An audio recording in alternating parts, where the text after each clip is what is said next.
Welcome to our in-depth educational journey, exploring the wonderful world of cake making. Today, we're diving into the world of cake. We will be learning about cake making methods including melting method and rubbing in method, the functions of ingredients, cake faults and the science behind baking a cake. Let's get started. We begin with the creaming method. This has a ratio of 1:1, fat to self-raising flour, with an equal addition of sugar, e.g. 100 grams butter, self-raising flour, caster sugar, and 2 eggs. This method involves creaming equal quantities of fat, like butter or soft margarine, and sugar to trap air. Caster sugar is ideal for its finer grains, making it easier to cream. We cream these together using a wooden spoon or electric mixer until the mixture becomes light and fluffy.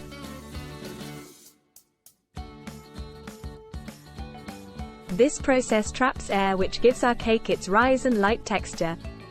The color will become pale due to the inclusion of air. Next, beaten eggs are added gradually to prevent curdling. You can add flavor and color to your cake at this stage by adding it into the eggs. We also sift the flour to trap air, remove lumps and impurities. It's then folded into the mixture a little at a time to keep the trapped air intact. Once the mix is ready, it's poured into a greased and lined tin, and then baked at 160 degrees Celsius for about 30–40 minutes until it's golden brown, firm to the touch, and a skewer inserted comes out clean. Cakes made with creaming method are pineapple upside-down cake, fairy cakes, madeleines, Madeira, Dundee, Victoria sandwich cake and Battenberg. The all-in-one method is as simple as it sounds. All the ingredients have a ratio of 1:1. We sift the flour into a bowl, then add all other ingredients, and then beat with a wooden spoon or electric mixer until smooth.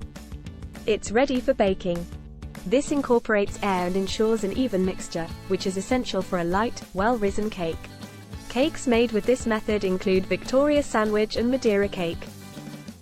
Whisking method requires equal quantities of flour and sugar, 50 grams flour, 50 grams sugar, and 2 eggs. In the whisking method, eggs and sugar are whisked until they're pale, frothy, and have doubled in size. The air introduced and trapped by the egg proteins gives a Swiss roll its lightness. You know it's done when the mixture leaves a ribbon trail on the surface for a few seconds when the whisk is lifted. The melting method has a ratio of fat to flour, 1:3, and equal quantities of sugar to flour. The melting method, great for making rich, dense cakes like brownies, involves melting butter and chocolate together. This melted mixture is then combined with the dry ingredients and mixed thoroughly to ensure a deliciously dense and moist texture. Now it's ready for baking. Cakes made by melting method include brownies, gingerbread and flapjacks. Turning our attention to rubbing in method, specifically scones. The ratio of fat to flour is 1:2, or less. We start by sieving flour and salt. Butter is rubbed or chopped into the flour with fingertips or a pastry knife until it resembles fine breadcrumbs. Sugar is added, followed by milk, to create a soft, non-sticky dough. Next, it is rolled out and cut, then baked. You can also add eggs, lemon zest and a splash of vanilla to refine the flavor. The butter in this process adds more than just flavor. It contributes to the golden color, traps air for a light texture, extends shelf life, adds moisture, and imparts that familiar crumbly texture. Scones can also go savory. Try adding cheese, herbs, meats like salami or ham, or even nuts, olives, sun-dried tomatoes or courgettes. For those needing to increase their dietary fiber, these ingredients can be added to the scone recipe: sultanas, raisins, currants, dried sour cherries, fresh fruit, fresh grated vegetables, wholemeal flour, nuts, or bran. Now, let's talk cake science. What's the role of the ingredients? 1. Fat, typically butter or oil, provides moisture and tenderness to the cake while enhancing its flavor and contributing to the cake's texture. Also, it improves the shelf stability. 2. Flour serves as the structural foundation, providing the necessary gluten proteins that give the cake its shape and structure when mixed with liquids, holding the cake together. 3. Sugar sweetens the cake and plays a vital role in tenderizing it by interacting with the proteins, resulting in a softer texture and adding sweetness to the overall taste. 4. Liquids, such as water, milk, or eggs, Bind all the ingredients together, ensuring a uniform distribution, and facilitate the activation of raising agents like baking powder and generate steam, causing the cake to rise and become light and airy during baking. Now, let's talk more cake science. What happens when we bake our cake? Heat activates baking powder, which reacts with liquids in the cake batter, producing carbon dioxide. This gas causes the cake to rise and become fluffy during baking.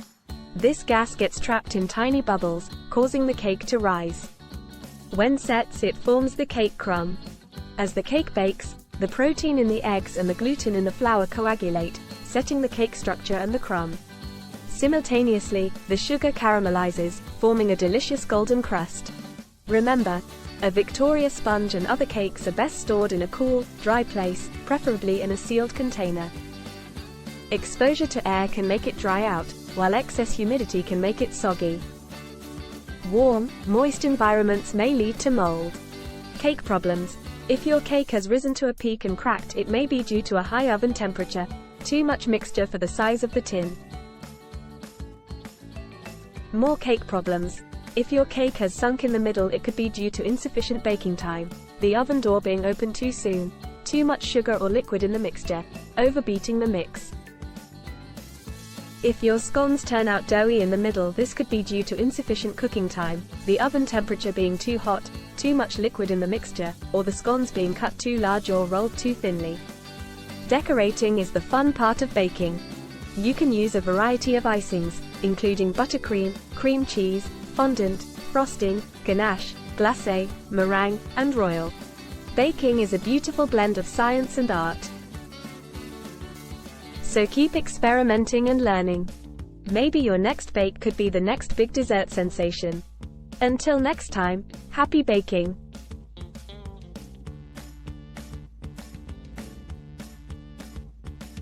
Thanks for watching.